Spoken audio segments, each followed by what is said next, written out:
Today is a hand warmer sort of day because it's cold here in Copyland.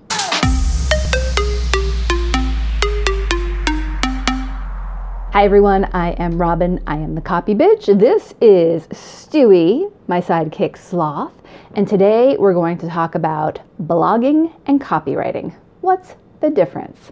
Listen, I get it. We want simple terms. We want clear-cut definitions. We want to know what the difference is between blogging and copywriting, and gosh darn it, we want to know that there is a difference.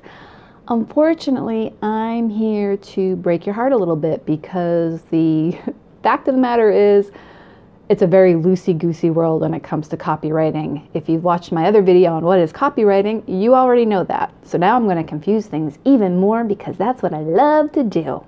So blogging and copywriting, what's the difference? If someone is just starting a random blog and sharing their navel-gazing thoughts, is that copywriting? Absolutely not. In fact, I would say that's an example of blogging at its purest, when a blog is simply considered a web blog, because that's where the word blog comes from. Did you know that? It's called a portmanteau, and we get blog out of it. So now, if someone is just, a hobbyist blogger where they're talking about their kids or they're sharing recipes, even though that could be considered a business at some point, but if they're just getting started and they're just doing it for fun, they're just blogging. I wouldn't consider that related to copywriting in any sense. However, blogging can be a subset of copywriting, and in order to understand what I mean, we need a little refresher on what copywriting is. At its simplest, copywriting is any writing that sells a product, a service, or a cause. Simple enough, right? So how does blogging fit into this? If your grandma is blogging about her flowers, that's not copywriting, correct? Correct. But the garden store down the street, if it's blogging about, say, what the best mulch is for flower beds, that's an example of blogging as a subset of copywriting, because quite possibly there could be a professional writer involved writing that kick-ass blog post on the best mulch for flower beds. See, the goal of the garden store, and if they have a blog, is to capture people who are already searching on related terms. Going back to my flower bed example, best mulch for flower beds, that gets 1,900 searches a month on average, give or take.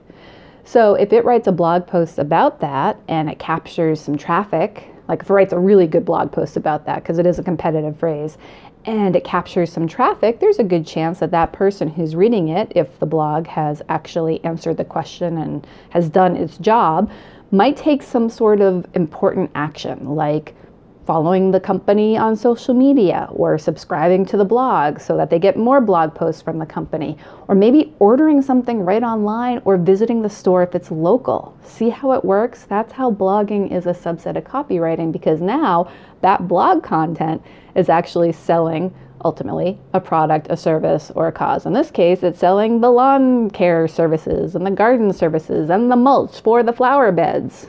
I don't know. I don't have a garden. Whatever goes into it. Anyway, you get the idea. And that's precisely why I consider blogging a subset of copywriting. It is one of the essential services I offer as a freelance copywriter. And I've been doing this since 2002. And I would say that blogging probably makes up a good 70% of what I do for clients. And the nice thing about blogging is I can do it on a regular basis. I blog for companies every month because we want to keep putting out important content to help get the traffic that they're looking for. And then if the blog post is doing its job, it will convert that reader into a lead or even a sale.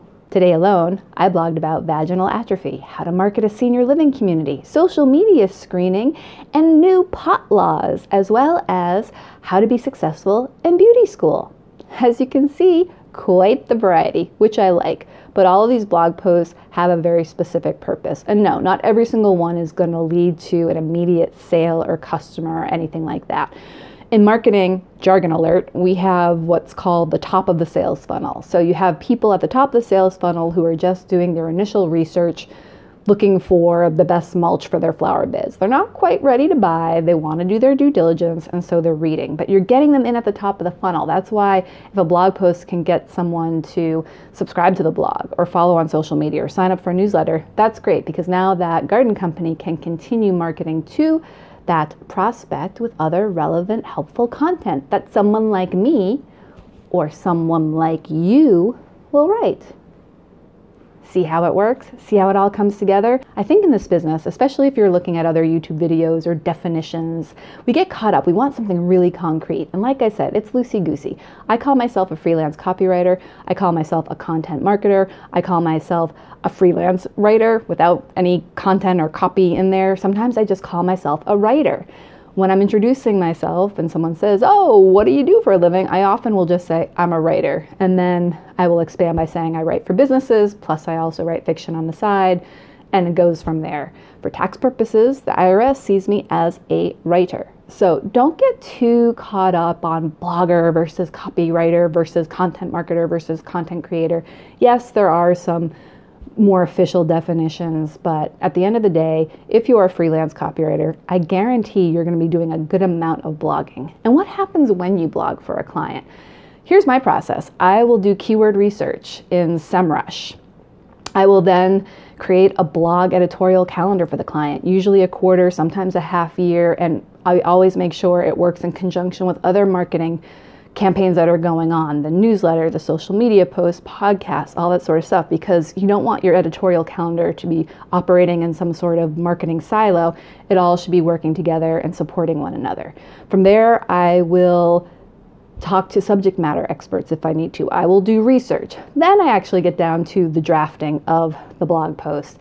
Then you share it with the client. You might have to do some revisions, and then I'll do social media posts and sometimes newsletter content to help promote the blog post. So blogging is a very involved marketing tactic, and it's not like you don't just sit down and write a blog like your grandmother would do with her gardening blog, or like your weird uncle does in the basement with his blog that he does on his laptop.